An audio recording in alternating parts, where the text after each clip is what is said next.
మాజీ మంత్రి కేటీఆర్ మాట్లాడుతున్నారు. ఇప్పుడు లైవ్ చూద్దాం. ఎన్నికలు అయిపోయినాక ఇప్పుడేంది రైతులు ఊళ్ళలో ప్రమాణ పత్రమే అన్నట. గవర్నమెంట్కు రైతు ప్రమాణ పత్రమే అన్నట్టు. ఇప్పుడు ఇక ఇంతకంటే విచిత్రమైన ముచ్చట మేమైతే అన్నట్టు వినలేదు. మాకు ఇంకా ఆశ్చర్యం ఎక్కడ అనిపిస్తుందంటే, ఇదే ప్రభుత్వం కాంగ్రెస్ ప్రభుత్వం రాగానే వచ్చిన మొదటి 10-15 రోజులలోనే ఈ డ్రామా షురూ చేసిండ్రు. ఏమని పెట్టి రానాడు, ప్రజాపాలన దరఖాస్తులు పెట్టుకోండి అంటే పాపం 1,06,00,000 మంది దరఖాస్తులు పెట్టుకున్నారు. ఈ దరఖాస్తులలో మీరు చూడొచ్చు, స్పష్టంగా రాసింది ఇక్కడ రెడ్ మార్క్తోని ఇక్కడ మార్క్ చేసి ఉంది. ఈ దరఖాస్తులు దేనికి తీసుకున్నారు అన్నాడు, దేనికంటే మహాలక్ష్మి, రైతు భరోసా, గృహజ్యోతి, ఇందిరమ్మ ఇండ్లు, చేయూత పథకంల కొరకు ఈ ప్రజాపాలన దరఖాస్తులు 1,06,00,000 దరఖాస్తులు రాష్ట్ర ప్రభుత్వం స్వీకరించింది. ప్రజాపాలన అయిపోయినాక చెప్పింది, మేము స్వీకరించినాం దరఖాస్తులు, మాకు దరఖాస్తులు అందినాయి, ముట్టినాయి అని చెప్పిండ్రు. ఇది ప్రజాపాలనలో ఈ కాంగ్రెస్ ప్రభుత్వమే ఆనాడు రైతు భరోసా కోసం కూడా రాష్ట్రంలోని రైతులందరి దగ్గర సమాచారం సేకరించింది, తీసుకున్నది. ఇలా ప్రభుత్వం దగ్గర ఉండాలి. అది కాకుండా విచిత్రం ఏంటంటే ఇప్పుడు మళ్ళొక్కసారి కొత్త డ్రామా. మొన్నటిదాకా కులగణన అని చెప్పి రాయించుకోమన్నారు, అంతకుముందేమో ప్రజాపాలన అని చెప్పి ఆగమాగం చేసిండ్రు, చాంతాడంత లైన్లు కట్టించారు ఎక్కడికక్కడ. ఇప్పుడు మళ్ళా కొత్తగా రైతులు ఊళ్ళల్లో ప్రమాణ పత్రం ఇవ్వాలి, ఇస్తేనే మేము మీకు పైసలు ఇస్తాం. మేము అందుకే అంటున్నాం, ఆనాడు కేసీఆర్ గారేమో రైతును శాసించే స్థాయికి తీసుకొచ్చిండు. రైతు శాసించాలే, ప్రభుత్వ అధికారులను కానీ, వ్యవసాయ శాఖను కానీ, రెవెన్యూ శాఖను కానీ రైతు శాసించేటట్టు ఉండాలని కేసీఆర్ గారు కలలు కన్నారు. వీళ్ళేమో రైతు యాచించాలే, రైతు అడుక్కోవాలి, రైతును బిచ్చగాని చేయాలి, రైతు అధికారుల ముందు సాగిలపడాలి అన్నట్టుగా వీళ్ళ వ్యవహారం ఉన్నది. ఎంత దారుణం అంటే, ఎలక్షన్లకు ముందు ఈ సన్నాసులు, కాంగ్రెస్ సన్నాసులు, వీళ్ళే కదా అఫిడవిట్లు తీసుకుపోయి దేవుళ్ళ కాడ పెట్టింది.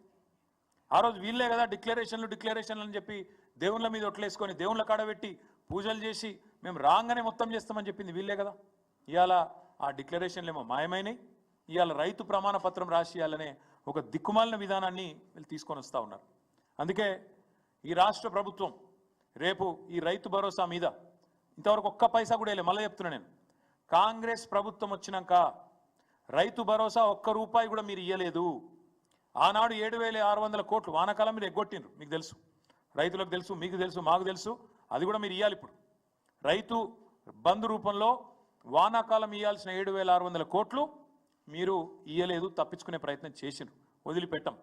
అట్లాగే గతంలో కేసీఆర్ ప్రభుత్వం ఏదైతే 7,600 కోట్లు రైతు బంధు ఇచ్చేందుకు పెట్టిపోయిందో అది మాత్రమే మీరు, అది కూడా 3 నెలల ఆలస్యంగా, అది కూడా 4-5 కిస్తులలో తిప్పించుకొని ఇచ్చిండ్రు తప్ప మీరు వచ్చినాక మీ ప్రభుత్వం మాత్రం రూపాయి ఇవ్వలేదు అనే మాట వాస్తవం. ఇవాళ నేను ఈ ప్రభుత్వాన్ని అడుగుతా ఉన్నా, ఎవరు ఇవ్వాలి ప్రమాణ పత్రం? నిజానికి మీకేమైనా సిగ్గుందా అసలు? నీ ప్రభుత్వానికి ఎవరు ఇవ్వాలి అసలు? నువ్వు ఇవ్వాలి, నీ ప్రభుత్వం ఇవ్వాలి. ఊరూరా ప్రమాణ పత్రము, డిక్లరేషన్ ఏమని ఇవ్వాలి? నువ్వు చెప్పు. నువ్వు అసలు నీ ప్రభుత్వం రుణమాఫీ చేసింది అని బయట డైలాగులు కొడుతున్నావు.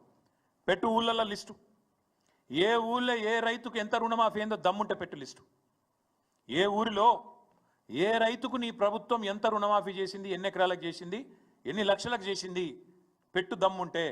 ఊళ్ళో పంచాయతీ కాడ, గ్రామ పంచాయతీ ఆఫీస్ కాడ మొత్తం లిస్టు పెట్టు. ఎవరికి ఎంత అయిందో ఎరకైతుంది ప్రజలకు కూడా. రెండవది, ఏమి ఇవ్వాలి నువ్వు? డిక్లరేషన్ నువ్వు ఇవ్వాలి, నీ ప్రభుత్వం ఇవ్వాలి. ఏమి ఇవ్వాలి చెప్పాలి. నువ్వు ఈ ఊరిలో ఎంతమంది భూ యజమానులు ఉన్నారు, ఎంతమంది కౌలు రైతులు ఉన్నారు, రేపు నువ్వు భూ యజమానులకు రైతు భరోసా ఎట్లా ఇవ్వబోతున్నావు, ఎట్లా నువ్వు కౌలు రైతులకు ఇవ్వబోతున్నావు, లిస్టు పెట్టు. డిక్లరేషన్ నువ్వు. మూడో డిక్లరేషన్ నువ్వే ఇవ్వాలి. ఏ ఊర్లో బోనస్ ఎంతమందికి ఇచ్చినావు పెట్టు. ఏ ఊర్లో కాంటా ఎంత పెట్టినావు, ఏ ఊర్లో ఎంత కొనుగోలు చేసినావు, ఎంత జోకినావు, ఎంత కొన్నావు, ఎంతకు నువ్వు పైసలు ముట్టినాయి పెట్టు లిస్టు. అట్లే ఇంకోటి పెట్టాలి లిస్ట్. నువ్వు ఏ ఊళ్ళో రైతు కూలీలు ఎంతమంది ఉన్నారు, ఎవరికి ఎంత బాకీ పడ్డావు, ఒక గా లిస్టు పెట్టు. డిక్లరేషన్ ఇవ్వాల్సింది రైతులు కాదు, ప్రమాణ పత్రం ఇవ్వాల్సింది రైతులు కాదు. ఇవాళ ఇమానం తప్పిన ప్రభుత్వం ఇవ్వాలి, నీతి తప్పిన బేయిమాన్ ప్రభుత్వం ఇది. మీరు ఇవ్వాలి ప్రమాణ పత్రం రైతులకు. ఊరూరికి లిస్టు పెట్టు. పెద్దలు ఓ సామెత చెప్తారు, ఒక కుక్కను చంపే ముందుగా దానికి పిచ్చి కుక్క అని ముద్రేయాలి. అట్లయితే దాని సంపూర్ణ అల్కగా అవుతుంది. ఇప్పుడు రైతు బంధు పథకాన్ని కూడా బొందబెట్టే ప్రయత్నం ఈ ప్రభుత్వం చేస్తుంది. ముమ్మాటికి నేను మా పార్టీ తరఫున ఆరోపణ చేస్తా ఉన్నా. రైతు బంధు అనే ఒక విప్లవాత్మకమైన పథకాన్ని బీఆర్ఎస్ పార్టీ తెస్తే కేసీఆర్ ఆనవాళ్లను లేకుండా చేస్తా అని ఎప్పుడైతే రేవంత్ రెడ్డి చెప్పిండో అప్పుడే రైతులందరూ రాష్ట్రంలో అర్థం చేసుకుని ఉండాలా. దీన్ని కూడా ఖచ్చితంగా మింగేస్తాడు కాంగ్రెస్ పార్టీ, దీన్ని కూడా బొందబెడుతుంది రైతు బంధును అని. ఇవాళ నేను అడుగుతా ఉన్నా, నేను మన అసెంబ్లీలో కూడా అడిగినా, మళ్ళీ అడుగుతున్నా. రైతు బంధులో 22,000 కోట్లు పక్కదారి మళ్ళీ అని చెప్పి ఇవాళ బదనాం చేసే ప్రయత్నం చేస్తున్నాం అంత మంచి పథకాన్ని. నేను అడుగుతున్నా, వ్యవసాయ మంత్రి గారు, వ్యవసాయ అధికారులు, అదేవిధంగా రాష్ట్ర ముఖ్యమంత్రి చెప్పు, నువ్వు రేపు క్యాబినెట్లో మొత్తం లిస్టు పెట్టు. ఏ ఊర్లో నువ్వు చెప్పిన 22,000 కోట్లు ఎక్కడ దారి మళ్ళినాయి, అవి ఎవల ఖాతాలో పోయినాయి, లిస్టు పెట్టు, ఊరూరికి పెట్టు. ప్రజలు చూస్తారు. మేము అంటున్నాం, ఇది పచ్చి దొంగ మాట. 22,000 కోట్లు దుర్వినియోగమైనాయని చెప్పి నువ్వు మాట్లాడుతున్న, నీ ప్రభుత్వం మాట్లాడుతున్న మాట చెత్త మాట, దొంగ మాట. ఎందుకంటున్నా అంటే, నేను అడిగిన వ్యవసాయ అధికారులను మాట్లాడినా, ఏడుకేళ్ళు వచ్చిందా ఈ నెంబర్ అని అడిగిన. వాళ్ళు ఏం చెప్పారు ఎరికేనా? సార్ ఏం లేదు సార్, ఇప్పుడు పత్తి రైతుంటాడు, కంది రైతుంటాడు, చెరుకు రైతుంటాడు, పసుపు రైతుంటాడు, పోడు భూములు చేసుకునే రైతులు ఉంటారు. వీళ్ళెవ్వరికి కూడా రెండో పంట వండదు సార్. ఆ రెండో పంట ఏదైతే పండలేదో దాన్ని కూడా ఇళ్ళకే నూకినాం అంతా కలిపి.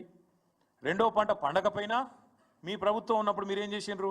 ఎందుకంటే పత్తి రైతు 8-9 నెలల పంట, అది మిర్చి రైతు 8-9 నెలల పంట, కంది రైతు 8 నెలల పంట. రెండో పంట వేసేందుకు అవకాశం లేదు. పసుపు, చెరుకు, అట్లాగే పోడు, వీళ్ళెవ్వరు కూడా రెండో పంట వేసుకునే ఆస్కారం లేదు. అయినా రైతు మంచిగా ఉండాలన్న ఉద్దేశంతో మా ప్రభుత్వంలో ఆనాడు మేము వాళ్ళందరికీ రెండో పంటకు కూడా పైసలు వేసినాం. పత్తి 44 లక్షలలో వండుతుంది, 44 లక్షల ఎకరాలలో వండుతుంది. కంది 7-8 లక్షల ఎకరాల్లో వండుతుంది. మిర్చి 6-7 లక్షల ఎకరాలు వండుతుంది. అదేవిధంగా మన చెరుకు, అదేవిధంగా పసుపు 2.5-3 లక్షల ఎకరాలు వండుతుంది ఇవాళ తెలంగాణలో. మరి వీళ్ళందరికీ రేపు ఎగ్గొడతావా? మరి వాళ్ళు ఏమి ఇవ్వాలి ప్రమాణపత్రం? నువ్వు అడిగినట్టు అసలు ఎందుకు ఇవ్వాలి ప్రమాణపత్రం?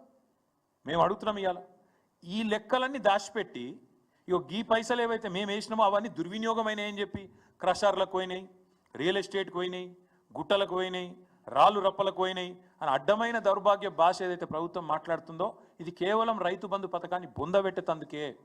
రైతు బంధులో ఏదో జరిగింది, తప్పు జరిగింది అని ముందైతే బట్టగాల్చి మీదేసి ఆ తర్వాత ఆ పథకాన్ని బొందబెట్టడమే ప్రభుత్వం యొక్క ప్రధాన ఉద్దేశం లెక్క కనబడుతున్నది. అందుకే మేము రాష్ట్ర రైతన్నలను అడుగుతున్నాం, నిలదీయండి, ప్రభుత్వాన్ని నిలదీయండి, అడగండి ఎందుకు ఇవ్వాలి ప్రమాణపత్రం. నేను పెట్టిన కదా ప్రజాపాలనల దరఖాస్తు, ఏడవైంది నా దరఖాస్తు అని అడుగుండ్రి. 1,06,00,000 మంది దరఖాస్తు పెట్టిండ్రు ప్రజాపాలనలో. మరి మొత్తం వివరాలు నీ ప్రభుత్వం కాడ ఉండాలి కదా. మరి ఎక్కడ పోయినాయి ఇప్పుడు ఆ వివరాలని? మళ్ళీ ఎందుకు అడుగుతున్నావు? ఎన్నిసార్లు అడుగుతావు? ఇప్పటికే 12 సీజన్లు కేసీఆర్ ప్రభుత్వం వేసింది కదా రైతు బంధు. మరి ఆ ఖాతాలన్నీ నీ దగ్గర ఉన్నాయి కదా. 70 లక్షల మంది ఖాతాలు నీ కాడున్నాయి. 80,000 కోట్లు ఆల్రెడీ ఖాతాలలో పడ్డాయి. వాళ్ళు ఎవరో నీకు ఎరికే, వాళ్ళ సర్వే నెంబర్ ఎరికే, వాళ్ళ మొత్తం విస్తీర్ణం ఎంత, పొలం ఎంత, ఎవరికి ఎంత ఉన్నది అన్నీ తెలుసు నీకు. తెలిసి కూడా ఇవాళ మళ్ళొక్కసారి నువ్వు ఈ ప్రయత్నం చేస్తున్నావు అంటే ఖచ్చితంగా ఇవాళ కటింగులు పెట్టేందుకు, ఎగ్గొట్టేందుకే అనేది స్పష్టంగా కనబడతా ఉన్నది. అందుకే మేము రైతులను అంటా ఉన్నాం, నిలదీయండి ప్రభుత్వాన్ని, అడగండి. ఏమడగండి? ఈ పోస్టర్లు ఊరూరా వేస్తాం. ప్రభుత్వం ఇప్పటి వరకు ఎగ్గొట్టింది, ఈ ప్రభుత్వం వచ్చినాక ఎగ్గొట్టింది ఒక్కొక్క రైతుకు మొత్తం అందరు రైతులకు కలిపితే దాదాపు 26,500 కోట్ల రూపాయలు. పోస్టర్లు ఊరూరా వేస్తాం. చెప్పు సమాధానం. ఒక్కొక్క రైతుకు నువ్వు చెప్పిన ప్రకారం ఏమన్నావు నువ్వు అన్నాడు? డిసెంబర్ 3కు ముందు తీసుకుంటే 5,000, డిసెంబర్ 3 తర్వాత తీసుకుంటే 7,500 ఎకరానికి. ఇది రేవంత్ రెడ్డి చెప్పిన మాట. వేసినావా మరి 7,500 చొప్పున? ఒక్కలకన్నా పడ్డదా ఈ రాష్ట్రంలో? అందుకే మేము అంటున్నాం, ఒక్కొక్క రైతుకు ఒక్కొక్క ఎకరానికి నువ్వు పడ్డ బాకీ 17,500 రూపాయలు. ఒక ఎకరానికి బాకీ 17,500. ఒక ఎకరానికి 17,500 అయితే ఇగో 2 ఎకరాలకు ఎంత, ఎవరికైనా ఎక్కలు రాకపోతే 2 ఎకరాలకు ఎంత, 3 ఎకరాలకు ఎంత, 7 ఎకరాలకు ఎంత, ఇవన్నీ ఊరూరా పోస్టర్లు వేస్తాం. రైతులు అడుగుతారు, ప్రభుత్వానికి సమాధానం చెప్పాలి. ఎందుకంటే నువ్వు తప్పించుకుంటా అనుకుంటున్నావు, రైతు బంధును మొత్తానికి బొండిగా విసికి చంపేస్తా అనుకుంటున్నావు, రైతు బంధును లేకుండా చేస్తే కేసీఆర్ ఆనవాళ్ళు లేకుండా పోతాయి అనే ఒక చిల్లర ప్రయత్నం రేవంత్ రెడ్డి చేస్తున్నాడు. కానీ వదిలిపెట్టాం, బరాబర్ అడుగుతాం, అన్నీ అడుగుతాం. దమ్ముంటే ప్రభుత్వానికి డిక్లరేషన్ నువ్వు ఎంత రుణమాఫీ చేసినావు, ఏ ఊళ్ళో ఎంతమందికి అయింది, ఎన్ని పైసలు ఇచ్చినావు, నువ్వు పెట్టు ప్రమాణపత్రం, నువ్వు పెట్టు డిక్లరేషన్. ఏ ఊళ్ళే ఎంతమందికి రైతు బంధు పోయింది, ఎన్ని పైసలు పోయినాయి, ఎవరికి ఎంత ముట్టినాయి దమ్ముంటే పెట్టు. బోనస్ ఎవరికి ఎంత వచ్చింది ఊళ్ళే పెట్టు. ఏ ఊరికి రైతు కూలీలు ఎంతమంది ఉన్నారో పెట్టు. ఏ ఊళ్ళే కౌలు రైతులు ఎంతమంది ఉన్నారో పెట్టు. భూ యజమానులు ఎంతమంది ఉన్నారో పెట్టు. అప్పుడు హిసాబ్ కితాబ్ మొత్తం కూడా రైతులు లెక్కదిస్తారు. మా దగ్గర స్పష్టమైన సమాచారం ఉంది కాబట్టే ఆ రోజు భూ రికార్డుల ప్రక్షాళన చేసి వెంటనే మేము మొత్తం రైతాంగానికి 70 లక్షల మంది రైతులు 1,52,00,000 ఎకరాలకు టంచన్గా రైతు బంద్ చేసినాం. మా దగ్గర క్లారిటీ ఉంది. ఒక్క పైసా లంచం లేకుండా, ఒక్క రూపాయి అవినీతికి ఆస్కారం లేకుండా చేసినాం. జోరుదారుగా రైతు ఒక రారాజులాగా కేసీఆర్ గారు ప్రభుత్వంలో బతికిండు. మరి ఇప్పుడు మీ ప్రభుత్వం వచ్చినాక బిచ్చగాన్ లెక్క రైతు ప్రమాణపత్రం ఇవ్వాలి అనలేదు. అనలేదు దొంగతనం జరిగినట్టు 22,000 కోట్లు దారి మళ్ళినాయి. ఎవరికి పోయినా 22,000 కోట్లు చెప్తావా? దమ్ముందా ఈ ప్రభుత్వానికి? ఎక్కడ పోయినా 22,000 కోట్లు చెప్తాను పెట్టు, లెక్క పెట్టు. సూర్యాపేటలో ఎంత, సూర్యాపేట నియోజకవర్గంలో ఎన్ని పైసలు పోయినాయి, సిరిసిల్ల నియోజకవర్గంలో ఎన్ని పోయినాయి, మహబూబ్నగర్లో ఎన్ని పోయినాయి, హుజురాబాద్లో ఎన్ని పోయినాయి, మెదక్లు ఎన్ని పోయినాయి, మొత్తం పెట్టుర్రి. ఏ ఊరికి ఆ ఊరు పెట్టి లెక్క. అప్పుడు మొత్తం రాష్ట్ర రైతాంగం తీస్తుంది, హిసాబ్ కితాబ్ మొత్తం తీస్తుంది. ఎవరు దొంగలు, ఎవరు ఏంది, ఎవరు కాంగ్రెస్ వాళ్ళ మాటలేంది, ఇప్పుడేం జరుగుతున్నది విలేజ్ వైజ్ పెట్టండి, గ్రామాల వారీగా పెట్టండి, గ్రామ పంచాయతీ కాడ పెట్టండి. అవసరమైతే ప్రతి గ్రామంలో రైతు వేదిక ఉంది, రైతు వేదికల కాడ పెట్టండి. మేము ఈ ప్రభుత్వాన్ని డిమాండ్ చేసేది పిచ్చి పిచ్చి వేషాలు, పిచ్చి పిచ్చి ఆలోచనలు చేయకుండా స్పష్టంగా ఈ కొత్త దరఖాస్తులు మళ్ళా ప్రమాణ పత్రాలు రాసియాలే అనే పనికిమాలిన ఆలోచనలు బంద్ చేయండి. మొత్తంగా మీరే ఈ ప్రజాపాలన పేట తీసుకున్న దరఖాస్తులు మీ కాడ ఉన్నాయి, కొత్తగా తీసుకునే అవసరం లేదు. అందులో స్పష్టంగా రాసింది రైతు భరోసా కూడా తీసుకుంటున్నామని. మరి మళ్ళెందుకు తీసుకుంటున్నారో చెప్పండి. దమ్ముంటే ప్రభుత్వం గ్రామ పంచాయతీల వారీగా లిస్టు పెట్టాలి. గ్రామ పంచాయతీల వారీగా లిస్టు పెట్టు. ఏ ఊళ్ళో రుణమాఫీ ఎంత అయింది, రైతు బంధు ఎంతమందికి వచ్చింది, కౌలు రైతులు ఎంతమంది ఉన్నారు, భూ యజమానులు ఎంతమంది ఉన్నారు, రైతు కూలీలు ఎంతమంది ఉన్నారు, దుర్వినియోగం ఏ ఊళ్ళో ఎంత అయింది అది కూడా పెట్టు, చూస్తాం. అది కూడా సూర్యాపేటలో ఎంత అయింది, సిరిసిల్లలో ఎంత అయింది, ఏ జిల్లాలో ఎంత అయింది, దుర్వినియోగం జరిగింది అంటున్నావు కదా, వాళ్ళ సంగతి చెప్పు. అదేవిధంగా లబ్ధిదారులు ఎవరు దుర్వినియోగం చేసినా కూడా పేరు పెట్టు. ఫలానా ఊళ్ళే ఫలానా ఎల్లయ్య చేసిండు ఆయన పేరు పెట్టు. మొత్తం ఊరు చూస్తుంది. ఇక ఆయన పైసలు తిన్నడా లేదా, ఆయనకు పొలం ఉన్నదా లేదా, ప్రభుత్వం తప్పు మాట్లాడుతుందా, నువ్వు తప్పు మాట్లాడుతున్నావా, రైతు తప్పు మాట్లాడుతుందా. ఇలా రైతులను బదనాం చేసే ప్రయత్నం, రైతులను దొంగలుగా చిత్రీకరించే ప్రయత్నం, ఏదో ప్రజల సొమ్ము రైతులు తిన్నట్టు ఇవాళ చేస్తున్న దిక్కుమాలిన ప్రయత్నం ఏదైతుందో దీన్ని ఎంత మాత్రం మేము సహించం. రైతులను బిచ్చగాళ్ళుగా యాచించే వాళ్ళుగా ఈరోజు మేము అనట్లేదు. మీ మంత్రి అంటున్నాడు, వ్యవసాయ మంత్రి అంటున్నాడు రైతులు అడుక్కుంటారా అని. ఏది రైతు బంధు గురించి అడిగితే, రుణమాఫీ గురించి అడిగితే, బోనస్ గురించి అడిగితే వ్యవసాయ మంత్రి అనే మాట రైతులు అడుక్కుంటారా అని మాట్లాడుతున్నాడు. అందుకే మేము అంటున్నాం, ఖచ్చితంగా మీ ధోరణి, మీ ఆలోచన చాలా దారుణంగా రైతులను యాచించే వారిగా చిత్రీకరించే విధంగా, రైతులను దొంగలుగా చిత్రీకరించే విధంగా, రైతులు ప్రమాణపత్రం ఇవ్వాలే అని చెప్పేదైతే మీరు పట్టుబడుతున్నారో ఇది ఎంత మాత్రం సహించరాని దుర్మార్గమైన ఆలోచన. దీన్ని తీవ్రంగా మేము ఖండిస్తున్నాం, తీవ్రంగా వ్యతిరేకిస్తున్నాం. రైతులకు కూడా పిలుపునిస్తున్నాం. మీరు డిమాండ్ చేయండి అధికారులను, ఏమైనా మా ప్రజాపాలన దరఖాస్తులను అడగండి, ఊరూరికి అధికారులను అడగండి, మీరు పెట్టండి లిస్టు, మీరు పెట్టండి ప్రమాణ పత్రం, ఎక్కడ పోయినాయి పైసలు, ఎక్కడ దుర్వినియోగం చేసిందని అడగండి, నిలదీయండి. అందరం కలిసికట్టుగా కదం దొక్కుదాం. ఈ ప్రభుత్వం మెడలు వంచి వరంగల్ డిక్లరేషన్ పేరిట కొట్టిన పోజులు ఏవైతున్నాయో, వరంగల్లో వాళ్ళు ఇచ్చిన ప్రమాణ పత్రం ఏదైతుందో దాన్ని పట్టుకొని ఒక్కొక్క కాంగ్రెస్ నాయకుడిని నిలదీద్దాం, ఖచ్చితంగా అడుగుదాం. ఏమైంది మీ మాటలు, ఎక్కడ పోయినాయి మీ మాటలు అని చెప్పి ఖచ్చితంగా అడుగుదాం. 22 లక్షల మంది కౌలు రైతులకు ఉత్తరం రాసిండు రేవంత్ రెడ్డి ఎలక్షన్ ముందు. మరి ఆ లిస్టు నీ కాడ లేదా? నువ్వే రాసినావు కదా ఉత్తరం ఆ రోజు, 22 లక్షల మంది కౌలు రైతులని చెప్పు. మరి ఇప్పుడు ఏ ఊళ్ళో కౌలు రైతులు ఎంతమందికి ఇస్తావు, భూ యజమానులు ఎంతమందికి ఇస్తావు, రైతు భరోసా చెప్పు. ఇవన్నిటికీ సమాధానం ఖచ్చితంగా రేపు కేబినెట్లో చర్చించి రాష్ట్ర ప్రభుత్వం పారదర్శకంగా చెప్పాలని చెప్పి కోరుతూ, ఈ రైతు భరోసాను, రైతు బంధును కుదించే కుట్ర, బంద్ చేసే కుట్ర, రైతును బదనాం చేసే కుట్ర ఏదైతుందో ఈ విషయంలో మాత్రం మేము ప్రభుత్వాన్ని వదిలిపెట్టాం. ఖచ్చితంగా ఈ విషయంలో ప్రభుత్వాన్ని నిలదీస్తూనే ఉంటామని చెప్పి తెలియజేస్తూ, మా పార్టీ నాయకులకు కూడా నేను విజ్ఞప్తి చేస్తూ ఉన్నా, రేపటి నుంచి క్షేత్రస్థాయిలో నియోజకవర్గాల్లో, మండలాల్లో ఎక్కడికక్కడ రైతులను అప్రమత్తం చేయాల్సిన బాధ్యత మనది. ఎందుకంటే రైతు బంధు తెచ్చిందే మనం. స్వాతంత్ర భారతదేశంలో మొట్టమొదటిసారి పథకాన్ని ప్రవేశపెట్టిందే మన పార్టీ, టీఆర్ఎస్ పార్టీ.